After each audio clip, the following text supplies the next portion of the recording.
ሰላም ጤና ይስጥልን። እንዴት አመሻችሁ አድማጭ ተመልካቾቻችን? ከአማራ ብሮድካስት ሴንተር የቢሲ ቴሌቪዥን ተመልሰን ተገናኝተናል። በአንዳንድ ጉዳዮች ላይ ተጨማሪ መረጃዎችን ወደ እናንተ ለማድረስ እና የተወሰኑ ጉዳዮች ላይ እንደዚሁ ሀሳብ ለማከል ያህል ነው። አብረን እንድንቆይ በአክብሮት ጠይቃለሁ። እንግዲህ በተለይ በዚህ በዋትሳፕ ቁጥራችን መልእክት የምትልኩልን አድማጭ ተመልካቾቻችን መልእክቶቻችሁ እየደረሱን ነው፣ እያነበብናቸው ነው። ለምንፈልጋቸው ዓላማዎች እንጠቀማቸዋለን። መረጃ የምትሰጡን መረጃዎቻችሁ እየደረሱን ነው ለማለት ነው። በቀጥታ የእናንተን መረጃዎች በተለያየ አግባብ ስለምንጠቀም መረጃዎቹ ወደዚህ መተን ስላላነበብናቸው መረጃዎቻችሁ ያልደረሱን እንዳይመስላችሁ ለማለት ነው። እየደረሱን ነው መረጃዎቻችሁ። ስለዚህ እሱን ለመጠቆም ያህል ነው። እንግዲህ ተመልሼ የመጣሁበት ርዕስ የፋኖ ቀጠናዊ ዲፕሎማሲ እና የአፍሪካ ቀንድ የደህንነት አማራጭ ሆኗል። በእርግጥ የወቅቱ ወሳኝ አጀንዳም ወደ መሆን ተሸጋግሯል።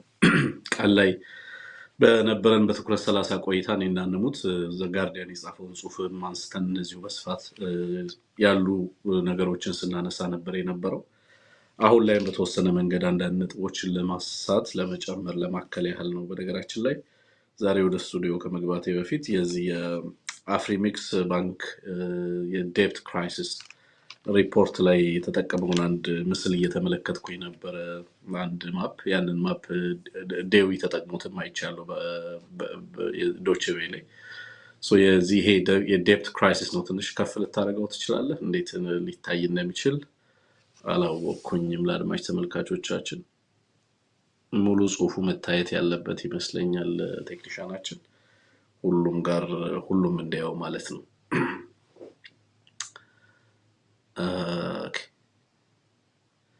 አፍሪሚክስ ባንክ ላይ የተጠቀመው የመረጃው ምንጭ እሱ ነው። ግን ዶቼ ቬለ ይሄንን ማፕ ተጠቅሞታል። ከ10 ቀን በፊት የሰራው ዜና ይመስለኛል። ከደቡብ አፍሪካ ቀጥታ በነበረው ስብሰባ ላይ የዚህ የጂ20 ሰሚት ላይ እዛ የነበረችው ሪፖርተር ይሄን ማፕ መጠቀሟን ተመልክቻለሁ እና በወቅቱ ፕሮግራም እሰራበታለሁ ብዬ ዛሬ መረጃውን አጋጣሚ የዚህ አፍሪሚክስ ሪፖርት ስመለከት ነው ያገኘሁት። ይሄንን ማፕ ማለት ነው። ማፑ ላይ እንደምትመለከቱት በአፍሪካ ውስጥ ያለውን ዴፕት ክራይሲስ ወይንም የብድር የዕዳ ቀውስ ነው የሚያሳየው። በዚህም የዕዳ ቀውስ የተለያዩ ደረጃዎችን አውጥቷል። አፍሪሚክስ በነገራችን ላይ የአፍሪካ የዕዳ ቀውስ በሚል ነው ማፑን ያወጣው።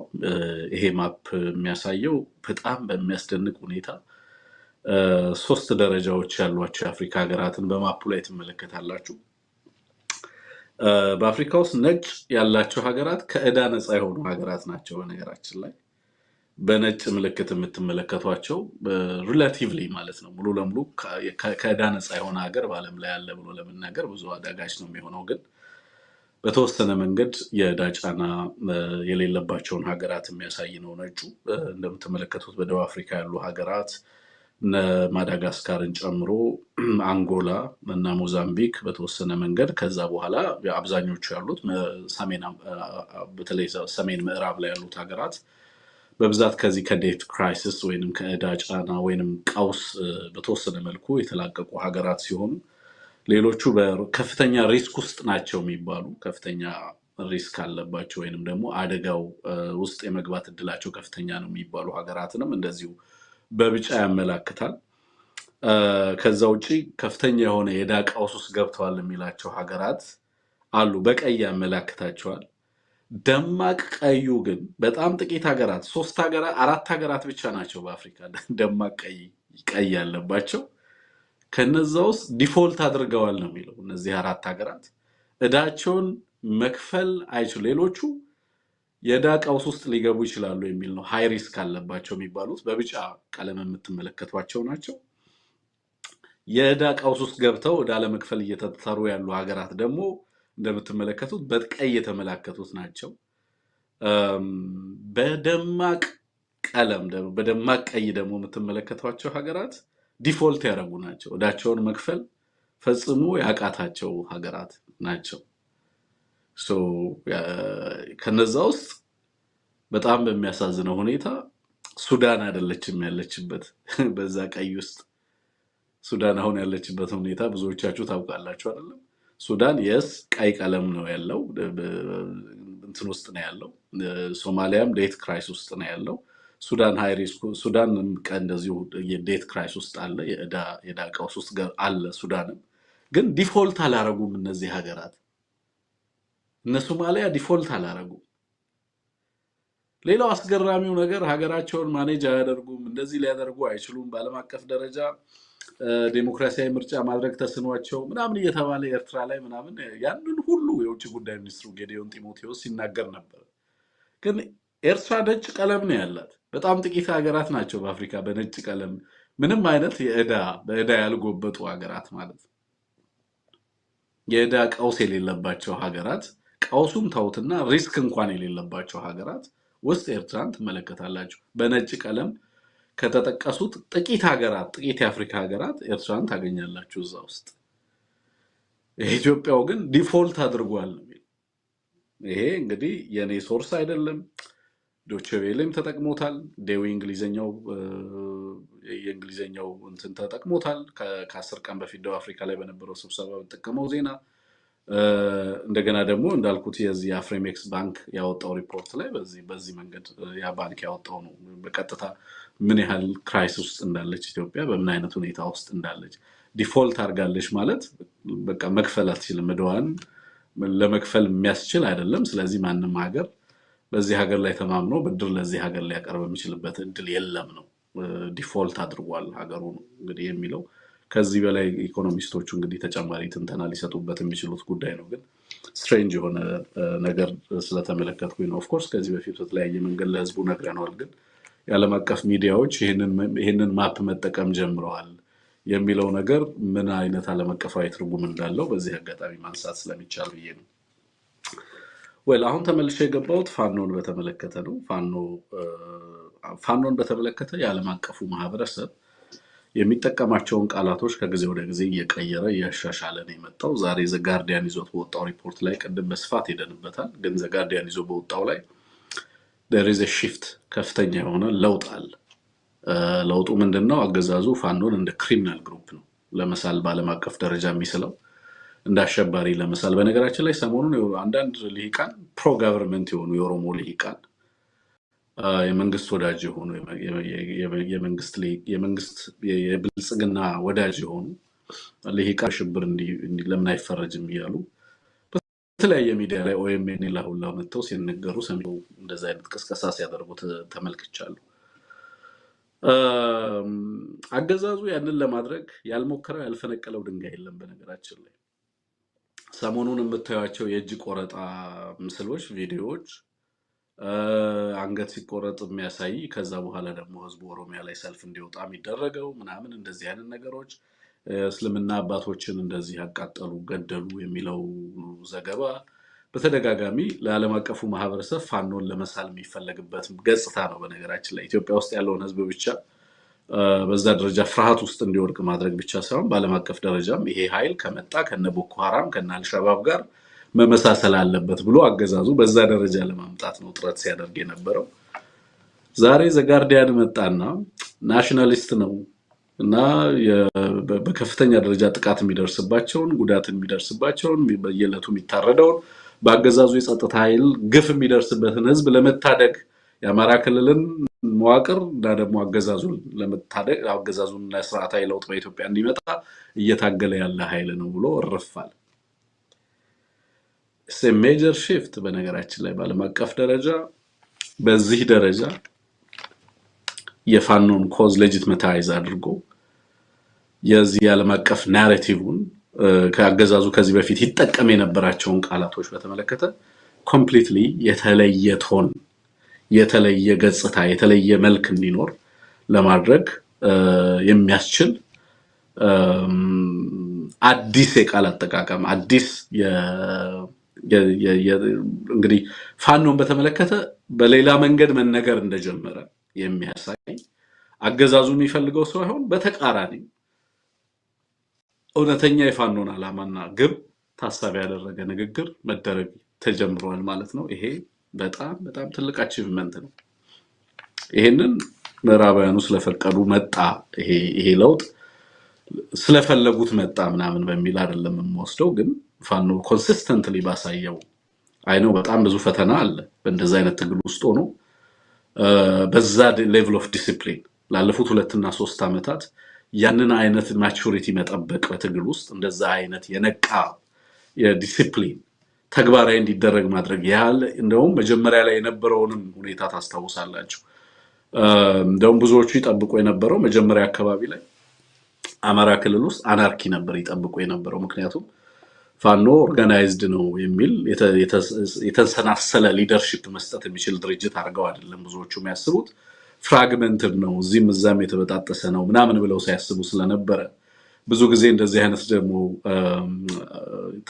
ኃይል የወጣ ኃይል በአንድም በሌላ መልኩ ጥፋት ውስጥ ይሰማራል የሚል ከፍተኛ ፍርሃት እንደነበረ ትረዳላችሁ። ግን ባለፉት 3 ዓመታት ኮንሲስተንትሊ ያሳየው ባህሪ ወይንም ዲሞንስትሬት ያደረገው ፋኖ በከፍተኛ ኢንተለጀንስ የሚሰራ ተቋም፣ በከፍተኛ ንቃት የሚሰራ ተቋም፣ የራሱ ኤጀንሲ ያለው የሌሎች ሀገራትን ፍላጎት ለማስፈጸም የማይሰራ አካል በበርካታ መንገድ የሀገሪቱን ባህል፣ እሴት፣ የህዝቦችን ዳይቨርሲቲ፣ የኢትዮጵያን ፖለቲካ ነባራዊ ሁኔታ በሚገባ የተረዳ ቀጠናዊ ሁኔታውን በሚገባ አንደርስታንድ የሚያደርግ ከሌሎች ጋር የትብብር በሩን ያልዘጋ የትብብር መስኮቱን ክፍት ያደረገ ጠንካራ ኃይል መሆኑን እንዲረዱ አድርጓቸዋል። ከዚህ በኋላ እጅ ብትቆርጥ ቪዲዮ ሌላ ነገር እያደረግክ ፎቶ ብታሳይ የፋኖን ትግል ልታጠለሽ የምትችልበት ሁኔታ እንደሌለ ዘጋርዲያን ዛሬ ባስነበበውም ጽሁፍ በቀጥታ ምን አይነት ኢምፕሊኬሽን እንዳለው ያ ጽሁፍ የምትረዱት ነው ብዬ አስባለሁ። ከቅርብ ጊዜ ወዲህ እንግዲህ ከዚህ በፊት እንደው አንድ ነገር በዚህ አጋጣሚ ማነሳው ነገር ምንድነው አማራን በተመለከተ ለምዕራባውያን ይነገሩ የነበሩ ንግግሮች በኮንሲስተንትሊ ላለፉት 30 ዓመታት ህብረተሰቡም ሆነ የአማራ ፖለቲካ ኢትዮጵያ ውስጥ በተለየ መንገድ ሀገር ውስጥ ብቻ አይደለም በነገራችን ላይ ለዓለም አቀፉ ማህበረሰብም የሚነገረው ሀገሪቱን በተቆጣጠሩ ኃይሎች የሚነገረው የሚሰጣቸው መረጃ በእያንዳንዱ ዲፕሎማቲክ ቻነል የአማራው ህዝብ አገሪቱ ያለችበትን የፖለቲካዊ ሁኔታ ዋነኛ ጠንቅ አደጋ እንደሆነ ለሀገሪቱ ውስጥ ላለው የፌደራል ስርዓት ዋነኛ አደጋ እንደሆነ ለሀገሪቱ ውስጥ ላለው ህገ መንግስታዊ ስርዓት ዋነኛ አደጋ እንደሆነ ጸረ ምዕራባውያን እንደሆነ ጸረ አንድነት እንደሆነ የህዝቦችን ሃይማኖታዊ ባህላዊ እና ሌሎች መንፈሳዊ ሴቶችን የማያከብር የራሱን ቋንቋ የራሱን ባህል በሌሎች ላይ መጫን የሚፈልግ እንደዚህ አይነት ማህበረሰብ እንደተደረገ የፖለቲካ ሊቁም እንደዚህ አይነት እንደሆነ ለሌሎች እሴት ክብር እንደሌለው ለሌሎች ባህል እሴት ክብር እንደሌለው አድርገው በየጊዜው ይነገር ነበር። አማራ ተገደለ፣ በየቦታው ተፈናቀለ፣ ተገደለ፣ በዚህን ያህል ህዝብ አለቀ እያሉ መናገር ለአንዳንዶቹ በጣም የሚያስገርም ነገርም ነበር የነበረው። በነገራችን ላይ ይገረሙበት ነበር። ላይክ ቅንጦት ነው ለአማራ ተገደልኩ ማለት እኩልነትን የማይፈልግ ኃይል እንደሆነ ነበር ተደርጎ የሚቀርብ የነበረው። በእርግጥም ቪክቲም ኦፍ ጄኖሳይድ ሳይሆን በሌሎች ላይ ጥቃት የሚፈጽም ተስፋፊ ኃይል ኢምፔሪያሊስት አምቢሽን ያለው መቼም ቢሆን ያልተገራ ምኞትና ፍላጎት ያለው ተደርጎ ነው በተደጋጋሚ ይቀርብ ነበር። ጉዳት የሚደርስበት ማህበረሰብ ጥቃት እየደረሰበት ያለ ማህበረሰብ እንዳልነበረ ማለት ነው። እንደውም ኢትዮጵያ ውስጥ ተለምዶ የነበረው እንደምታስታውሱ አማራ ተገደልኩ ብሎ ሲያለቅስ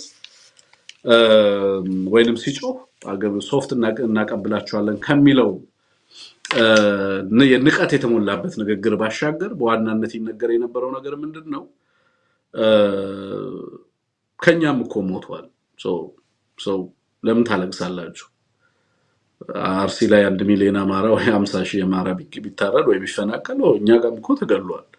በዛ ውስጥ ኦሮሞዎችም እኮ አሉ። ወለጋ ላይ አማራ ተገደለ ሲባል አይ ኦሮሞዎችም አሉ። ጋምቤላ ላይ አማራዎች ተገደሉ ሲባል አይ እንትኖችም እኮ አሉ። why do you cry?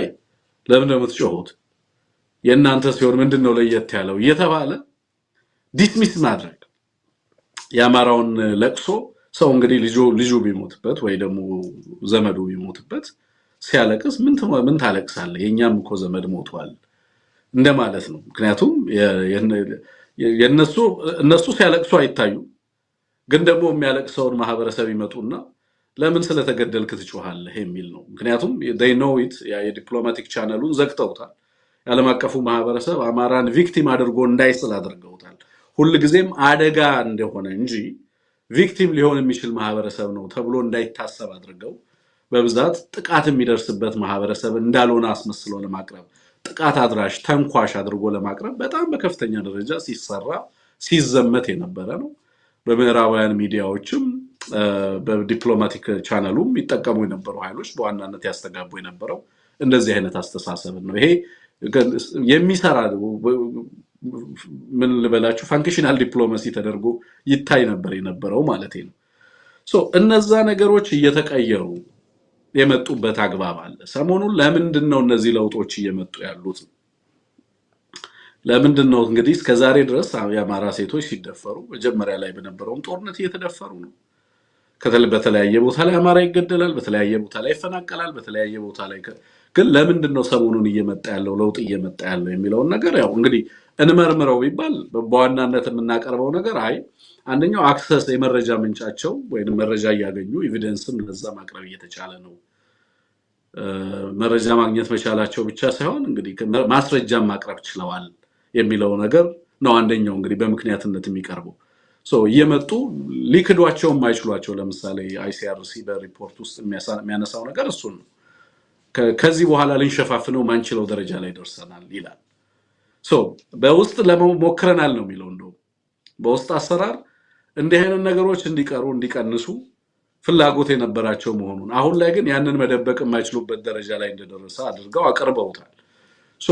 ከበቂ በላይ በዚህ ጉዳይ ላይ ማስረጃ ይቀርባል ማለት ነው። ስለዚህ መሸፈን የማይቻልበት ደረጃ ላይ ደርሷል ማለት። እንደውም በዛ ሪፖርት ላይ ቢቢሲን ጨምሮ በርካቶቹ ተቋማት ባወጧቸው ሪፖርቶች ላይ ይሄ ሁማኒቴሪያን ክራይሲሱ እዛ አካባቢ በአማራ ህዝብ ላይ የሚደርሰው ጥቃት እና ያንን ተከትሎ እየመጣ ያለው ሰብአዊ ጉዳት ከፍተኛ ወይንም ደግሞ ካታስትሮፊክ በሚባል አደገኛ በሚባል እጅግ አሳሳቢ ደረጃ ላይ መድረሱን መደበቅ የማይችሉበት ደረጃ ላይ ደርሰዋል ማለት ነው። ዛሬም ዘጋርዲያን በዛ መንገድ ነው ይዞት የወጣው። ስለዚህ ከፍተኛ አደጋ በንጹሃን ላይ አስከትሏል። እነዚህ ሰዎች እያደረሱ ያሉት ጦርነት ከፍተኛ ጉዳት አድርሷል። ያንን በተመለከተም ከበቂ በላይ መረጃና ማስረጃ መቅረብ ይችላል። ይሄንንም ወደ ዓለም አቀፉ ማህበረሰብ ይዞ መምጣት አስፈላጊ እንደሆነ የተረዱበት ጊዜ ነው ማለት ነው። የኔ ጥያቄ ከዚህ በፊት መቅረብ አይችልም ወይ ማስረጃ የሚለው? ከዚህ በፊትም ማስረጃ መቅረብ ይችል ነበር፣ ግን ፖለቲካሊ ጠቃሚ አልነበረም። ምክንያቱም በቀላሉ መሸነፍ የሚችል ኃይል ከሆነ ያንን ሁማኒቴሪያን ቀውስ ቢያስከትል ፋኖን በቀላሉ ማጥፋት ከተቻለ ላገዛዙ ያንን ኃይል አጠፋው። ስለዚህ ኢትዮጵያ ውስጥ ከበርካታ ኃይሎች ጋር ዲል አታደርግም ነው you don't have lots of mouths to feed። ስለዚህ ሁለት ወይንም ሶስት ኃይሎች ጋር ብቻ ዲል እንድታረግ ትገደዳለህ ማለት ነው። የፋኖን ኃይል አለመኖር ምናልባት የሚፈልጉ ኃይሎች ነበሩ። ያ ነገር ሙሉ ለሙሉ እየቀረ ማንን ማሳካት የማይቻልበት ሁኔታ እንደመጣ ማረጋገጫ አግኝተዋል ማለት ነው። ስለዚህ አሁን በረጃም ማስረጃም ይዘው መውጣት አስፈላጊ ሆኖ የተገኘበት ጊዜ ነው ማለት ነው። ስለዚህ መረጃ ይዘው መውጣት ጀምረዋል ማለት ነው። ሌላው ሁለተኛው ቼንጂንግ ጂኦፖለቲካል ካልኩሌሽን ነው። የጂኦፖለቲካው አሰላለፍ ቀጠናው ላይ በፍጹም እነሱ ያሰቡት ሳይሆን በደንብ እየተቀያየረ ነው የመጣው። የፕሪቶሪያ ስምምነት እነሱ በሚያስቡት መንገድ አይደለም እየተተገበረ ያለው። እንደውም እንዳልኩት ከፕሪቶሪያ ስምምነት በኋላ ሌሎች ትልልቅ አክተሮች ቀጠናው ላይ ተፈጠሩ። ጃያንት አክተርስ ማለት ነው። ፋኖን ጨምሮ አሁን ትልልቅ ኃይሎች ቀጠናው ላይ ተፈጠሩ። ፕሪቶሪያን አሁን በሁለት ኃይሎች ብቻ ስምምነት መተግበር ሳይሆን በአጠቃላይ የኢትዮጵያ ነባራዊና ፖለቲካዊ ሁኔታም ከግንዛቤ ውስጥ አስገብቶ ሆሊስቲክ የሆነ የሰላም አሬንጅመንት ሊያስፈልግ እንደሚችል ሀገሪቱ ውስጥ በእርግጥም ለውጥ አስፈላጊ መሆኑ የሚታመንበት ደረጃ ላይ ተደርሷል። ሌላኛው ምንድነው? ፖስት ፕሪቶሪያ ላይ የነበረው ጦርነት በአማራ ክልል ላይ የነበረው ጦርነት ሌላ ካታስትሮፊክ የሚባል እጅግ አደገኛ የሚባል የሰብአዊ ቀውስ ያስከተለ ሆኖ ተገኘ። ትግራይ ላይ ብቻ ሳይሆን ይሄ አገዛዝ እንደዛ አይነት ጥፋት የፈጸመው ከፕሪቶሪያ በኋላ ሰላምን ልተግብረን ብሎ ያንኑ ጥፋት ነው የሚደግመው። ከዛ የባሰ ጥፋት ነው እያስከተለ ያለው። እዛ ብቻ ሳይሆን ውድመት የሚያስከትለው የሰላም ስምምነቱን ልፈርም ላስፈጽም ብሎም ገብቶ አማራ ክልል ላይ ያስቸኳይ ጊዜ አዋጅም አውጆ ፍጅት እየፈጸመ እንደሆነ ተረጋገጠ ማለት ነው። ፍጅት እየፈጸመ እንዳለ ተረጋገጠ። ስለዚህ ይሄንንም ጉዳይ እንደው በቀላሉ የሆነ ነገር አድርገህ ልታልፈው የምትችለው ጉዳይ እንዳልሆነና ከዚህ አገዛዝ ጋር በቀደም አስተውላችሁ ከሆነ አልጀዚራ ላይ እነ መዲ ሐሰን ጌታቸውን በጣም ሲወቅሱት የነበረበት ዋነኛው ምክንያት እሱ ብቻ ሳይሆን አብዛኞቹ እዛ የተቀመጡት ኃይሎች ከአብይ አህመድ ጋር መሰለፍ ኢሞራል ነው። ሶ እያነሱ የነበረው ጉዳይ ከፖለቲካ የተሻገረ ነበር። የሞራል ጉዳይ ነበር ሲያነሱ የነበር። ሶ ይሄ ጉዳይ ለጌታቸው ብቻ አይደለም የሚሰራው። ከአብይ ጋር ሪጂናል አላይ ሆኖ መስራት ኢሞራል ሆኗል ማለት ነው። in terms of western vocabulary በምዕራባውያን vocabulary ወይንም ቋንቋ እና ንግግር ከዚህ ኃይል ጋር መሰለፍ የሞራል ጥግን ምክንያቱም ከጄኖሳይድ በኋላ ይሄንን ፈጽሟል ከሚባል አካር ጋር መተባበር ከባድ መዘዝ አለው። በነገራችን ላይ ከባድ መዘዝ አለው። ስለዚህ ከዚህ አካል ጋር መጠጋት አደገኛ እንደሆነ ምዕራባውያኑ አውቀው በሶማሊያ ጉዳይ ላይ ራሱ ከግብጽ ጋር ብንሰራ ይሻላል ብለው የአውሮፓ ህብረት በተለይ ከግብጽ ጋር ለመስራት የተገደደበት ሁኔታ እንዳለ ትረዳላችሁ። በአማራ ክልል ላይ እየጎተቱ እየመዘዙ ያወጡት ያለው መረጃ አሁን ላይ ከዚህ በፊት በደንብ ሳቹሬትድ የሆነ ኤቪደንስ ነበር መረጃው። ግን አሁን ላይ በደንብ ይዘውት እንዲወጡ ያስገደዳቸው ምክንያት ምንድነው? ከዚህ አገዛዝ ጋር ተሰልፎ መስራት የሞራል ተጠያቂነት የሁማኒቴሪያን ቀውስ በሀገሪቱ ላይ ሌላ ጥፋት ሲፈጸም ሌላ ሱዳን ሲደገም በዛ ውስጥ ምክንያቱም ሱዳን ላይ የተፈጠረው ነገር ሾክ አድርጓል አውሮፓን። በነገራችን ላይ ለዩናይትድ አረብ ኤምሬት የሰጡትን መሳሪያ እንግሊዞችም የአውሮፓ ህብረት ላይ ያሉ ሀገራትም ጭምር ዩናይትድ አረብ ኤምሬትን እየጠየቁበት ነው ያሉት። የመሳሪያ ማዕቀብ እንዲደረግባት ከፍተኛ ጫና እያደረጉ ነው ያሉት። ስለዚህ ከዚህ አገዛዝ ቀስ በቀስ ራሳቸውን እያገለሉ እየሆነ ያለውን ነገር እያጋለጡ የዓለም አቀፉ ማህበረሰብ እንዲያውቀው እያደረጉ እየመጡ እንዳሉ ግልጽ ነው የሚለውን አንድ ሌላ ነገር አንድ ምክንያት አድርገን ልናቀርበው የምንችለው ነው። ሌላው የዚህ የስቴት ሚዲያ ነው። የስቴት ሚዲያ ኮንትሮል በላይ እንደሆነ በቃ መደበቅ የማይቻልበት ደረጃ ላይ ጉዳቱ ደርሷል ማለት ነው። ጉዳቱ ከዚህ በላይ ለመደበቅ መሞከር ይሄንን ጉዳት ሌላ አደጋ ይዞ እንደሚመጣ ይሄ ኃይል በተለይ አማራው ኃይል በኢትዮጵያ የፖለቲካ ለውጥ ውስጥ የማይናቅ ሚና የሚኖረው ኃይል ነው። በቀጣይ በዚህ ወቅት ከዚህ ኃይል ጋር እና በአማራ ህዝብ ላይ እየደረሰ ያለውን እልቂትና ፍጅት እንዳላዩ ሆኖ ነገ በቀጠናው ላይ ፍላጎታችንን እናስከብራለን ማለት አይቻልም። በአማራ ህዝብ ላይ እየደረሰ ያለውን ፍጅት ይሄንን ሁሉ ፍጅት አይቶ እንዳልሰማ አይቶ እንዳላየ ሰምቶ እንዳልሰማ ሆኖ ነገ ለውጡ ሲመጣ ለውጡ መምጣቱ እንደማይቀር እርግጥ ሆኗል። ለውጡ ሲመጣ ደግሞ ከአማራው ጋር ሰርቶ በቀጠናው ላይ ያለንን ፍላጎት እናስከብራለን ለማለት የሚቻል አይደለም። ስለዚህ በአስቸኳይ ይሄንን ኃይል ማስቆም ያስፈልጋል። በአስቸኳይ ከዚህ ኃይል ጋር መተባበር ያስፈልጋል። there is አሁን አዳዲስ ፍላጎቶች እየመጡ እንዳለ ከፋኖ ኃይሎች ጋር የመስራት ፍላጎት new commitments አዳዲስ ዊሊንግነሶች አዳዲስ ፍቃደኝነቶች አዳዲስ ፍላጎቶች እየመጡ እንዳለ እነዚህ የቋንቋ ለውጦች ይሄንን ያሳያሉ። በቀጠናው ላይ እንደዚህ አይነት አዲስ ለውጥ እየተያዘ መምጣቱ ከዚህ ጋር ተያይዞ እየመጡ ያሉ ለውጦች ምንና ያሳያሉ? አንደኛ ቀደም እንዳልኩት የፋኖን ቅቡልነት በተመለከተ ስለ ፋኖ የሚነሳው ነገር በተመለከተ ፋኖ ሌጂቲሜት ኮዝ ያለው ኃይል እንደሆነ የራሱን ፍላጎት ሌሎች ላይ ለመጫን ፍላጎት አይደለም ያለው አማራውን ከጥፋት የመታደግ ፍላጎት እና በሀገሪቱ ውስጥ ለውጥ እንደሚመጣ የሚፈልግ ኃይል እንደሆነ በቀጠናው ላይና በአካባቢው ካሉ ኃይሎች ጋር መተባበር የሚፈልግ እጅግ ግዙፍ ኃይል መሆኑ ይዞ መውጣት ከፍተኛ የሆነ very significant development ነው። ብልጽግና ዛሬ መተኛት ያለበት አይመስለኝም። ከዚህ አንፃር ቀጥሎ ምን ሊመጣ ይችላል? ኢንተርናሽናል ፕሬሸር ይመጣል። እነዚህ ነገሮች የሚፈጽም አገዛዝ ካለ ዓለም አቀፋዊ ጫናዎች በቀጣይነት ይመጣሉ። የሰባይ ሀገሪቱ ውስጥ ያለውን የሰባይ መብት አያያዝ ጉዳይ በጣም ሲሪየስሊ ከዚህ በኋላ ኢንጌጅ ሊያደርጉ ይችላሉ። ሳንክሽን ሊመጣ ይችላል። ያገዛዙ ጀነራሎች ላይ ያገዛዙ አመራሮች ላይ የፖለቲካ ባለስልጣናት ላይ በቀጥታ ማዕቀብ የወታደራዊና መሳሪያ አቅርቦት ማዕቀብ በሀገራት ላይ ጭምር ሊደረግ የሚችልበት እድል እየሰፋ መሄዱ የማይቀር ነው። ይሄንን ወሰዱት። ሌላው ሞራል ኤንድ ዲፕሎማቲክ ሌቨሬጅ ይሰጠዋል ለፋኖ ከሌሎች ሀገራት ጋር በሚኖር አንደኛ ካገዛዙ ጋር ያላቸውን ዲፕሎማቲክ ግንኙነት ቅድም እንዳልኩት አብዛኞቹ ሀገራት እያጠፉ በሀገሪቱ ውስጥ ካሉ ሌሎች አክተሮች ጋር ምክንያቱም ፕሪቶሪያም ፌል አድርጓል። ፕሪቶሪያም እንዴት እንደፈረሰ እየተመለከቱ ነው ያሉት እነዚህ ኃይሎች።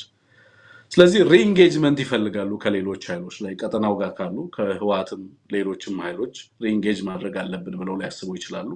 ስለዚህ ከዚህ ኃይል ጋር ምንም የሰላም አማራጭ እንኳን እናምጣ ቢባል ከዚህ ኃይል ጋር የሰላም አማራጭ ቢመጣ በዘላቂነት ሊተገብር የሚችልበት ፍላጎትም አቅምም እንደሌለው ተረጋግጧል ማለት ነው። ስለዚህ ፖለቲካሊ ዲፕሎማቲክ ስዌይ ሊኖር ይችላል። ይሄንን አገዛዝ ትቶ ወደ ሌሎች ኃይሎች የሚሄድ ፍላጎት እያደገ ሊሄድ የሚችልበት ሁኔታ አለ። ሌላው የአብይን ሪጂናል ዲፕሎማቲክ ፖዚሽን አካባቢያዊ ቀጠናዊ ዲፕሎማሲያዊ ቁመና በከፍተኛ ደረጃ የተፈታተነ ወይንም በከፍተኛ ደረጃ ያሳነሰ አይነት ሪፖርቶች ወይንም ደግሞ ዘገባዎች ናቸው እየወጡ ያሉት። ምክንያቱም በበርካታ ተቋማት ተመልክተውታል። በአፍሪካ ህብረት ላይ ሰሞኑን የሚያደርገው ሶማሌላንድ ጋር የሚያደርገው የነበረው ነገር ለሌላ ጦርነት ገፋፋለው እያለ የሚያደርጋቸው የነበሩ ነገሮች ሶማሊያ በዛ ደረጃ የአፍሪካ ህብረትን ሁሉ ተጽዕኖ ውስጥ የአፍሪካ ህብረት ሙሉ ለሶማሊያ ድጋፍ ሲያደርግ እነ ቻይና እነ ራሽያ እነ አሜሪካ መላ ዓለም ከሶማሊያ ጎን ሲሰለፍ የነበረበት ሁኔታ አይዞሌት እየተደረገ ነበር ሄደው ያገዛዝ አይታችሁ ከሆነ ማለት በብዙ ነገር እየተነጠለ ነው ሄደው ሶ ይሄ በቀጠና ውስጥ የትም ቦታ ላይ ተፈላጊ ካልሆነ ኃይል ጋር ልትሰራ አትችልም። ሶማሊያ እንዳይመጣብኝ የምትለው ኃይል ከሆነ ሱዳን ውስጥ የማይፈለግ ኃይል ከሆነ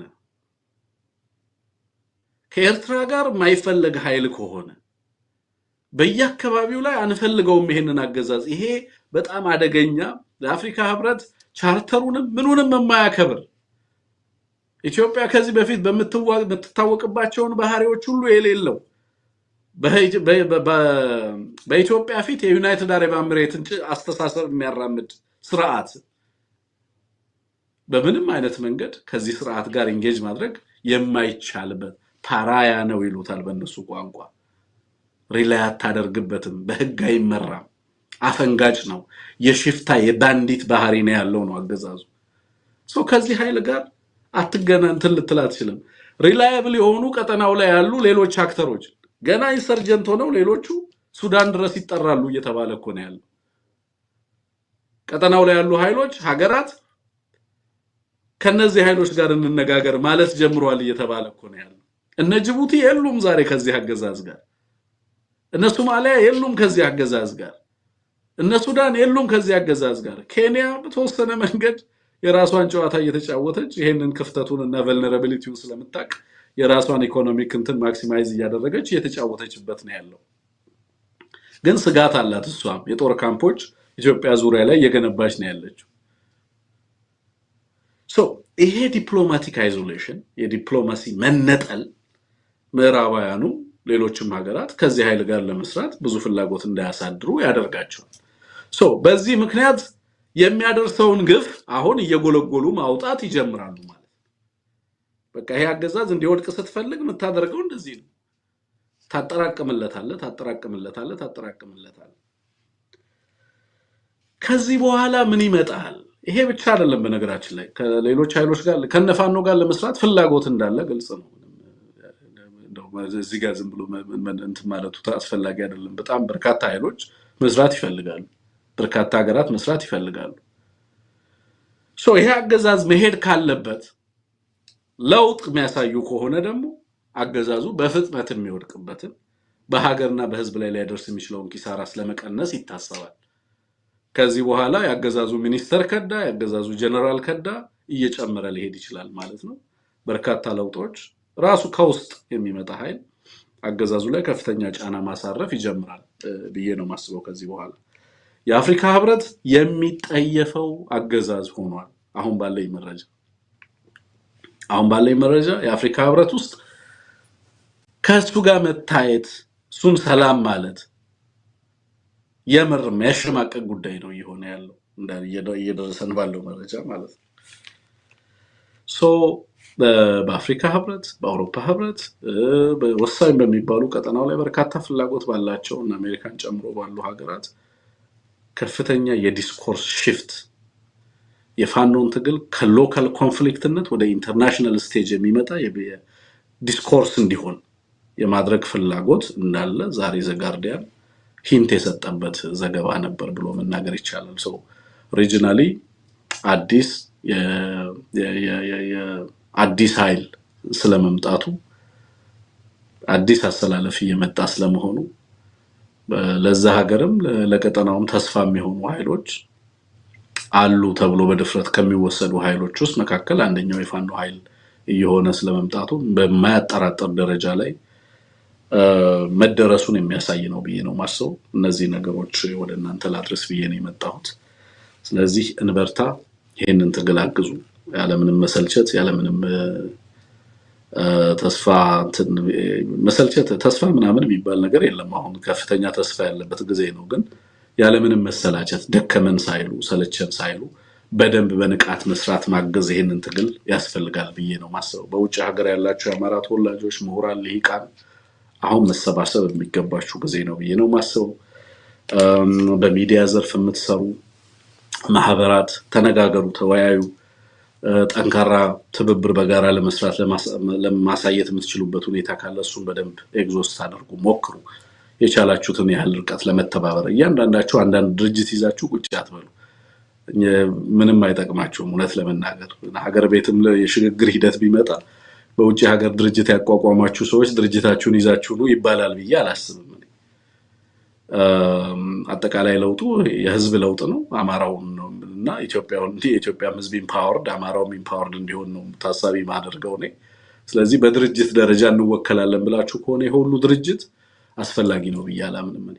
ይልቅ አማራውን ሞቢላይዝ ለማድረግ ህዝባችንን ለማንቀሳቀስ የትግሉን ድጋፍ ለማድረግ የአካል ጉዳት የደረሰባቸው በእስር ቤት ላሉ ሰብአዊ አቅርቦት ድጋፍ የሚያስፈልግበት ቦታ ላይ ሁሉንም ርብርብ ለማድረግ የሚያስችል ስራ እንስራ። ይሄ በየመንደሩ በየሰፈራችን የመሰረትነውን ድርጅት እንደ አማራ ንቁ። ማሸነፍ አይደለም የምትፈልጉት?